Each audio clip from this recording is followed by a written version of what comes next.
Lord, you showed us in your word that in order for one to see, a source of light is required.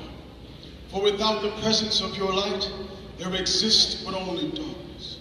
So let your divine words in our mouth emit particles like photons to reach every person and object in this room. Let our dance permeate through every cornea and pupil so much that our retina begins to bloom. Beautiful pictures like that place called Jehovah Jireh, where Isaac was sent up to be sacrificed but came down without a wound. Yes, Father, you and you alone are welcome in this room. Let your revival fire burn within our minds continuously and leave us consumed.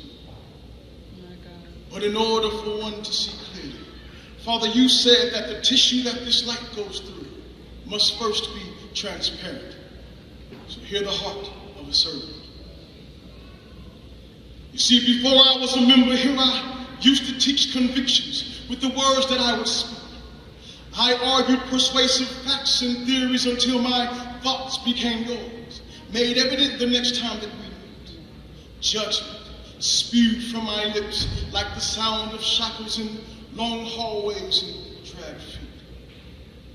I used to carry around 1 Timothy 2:12 as if I made the stars shine in the ocean's deep. But if that went over anyone's head, know that in God's house, I used to think that a woman was not permitted to speak.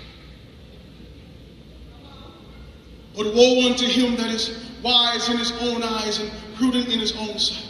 For yes, I was a servant unto you, Lord, but a slave to my religious thoughts and a king to the enemy's pride. Ever since I submitted to the woman of God, I have been depending upon seeing visions through your eyes, like Isaiah in the year King Uzziah died.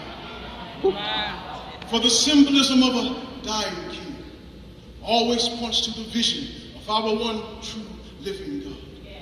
For clearly, here I am, thirsty, hungry, and contingent upon your voice, Father, through the woman of God. You see, he knows how to strip us of our foolishness like that picture in the foyer, though the process may seem hard.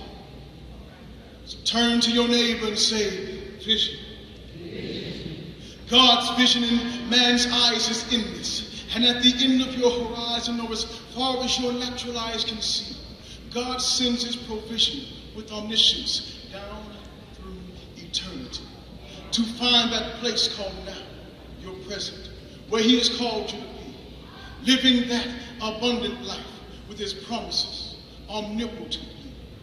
For vision is more than the act or power of sensing with your eyes. It is a vivid, prophetic concept of sight, divinely given to apprehend the truth in an instant. Awesome. Vision is God's credible insight. Awesome. But for a moment, church, allow me to make something plain. You see, some people have said to me, minister, when you're doing your poetry, what is it that you're really saying? And I'm saying that I am not up here trying to rhyme and do poetry. I am ministering to the power of God's spoken word, and this is what I'm saying. You see, we already know about Shadrach, Meshach, and Abednego. But what about Tiffany, Christian, along and Miss Carolyn Brown, who found it not robbery to come into God's house to worship him while their home yet burned down? It's vision.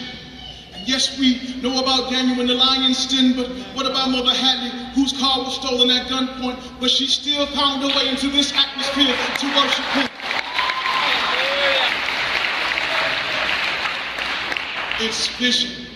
For somewhere, somehow, no. In this place, they heard a word that caused them to see far beyond what they can naturally see. And even though our feet are planted firmly in Columbus, Georgia, we've all got that North Carolina river of life flowing through us freely. So again, minister, what is it that you're saying? I'm saying that when the enemy tried to show me his visions of me dying at the hand of another person's gun, I was reminded that I heard the same word that they heard. And my spirit began to speak back to me, saying that in him I live and move and have my being, that no weapon formed against me shall ever prosper. Though I walk through the valley of the shadow of death, I will fear no evil, for thou art with me. You see, I've got that Elder Kenny anointing. My God. Bullets can't stop my faith. And some people have still got this all wrong. Yes, I wear a badge and a uniform, but he protects and I serve. And I don't wear... And I don't wear a blue stripe over my badge. See, mine is red because I personally drew that bloodline. And I'll say this again.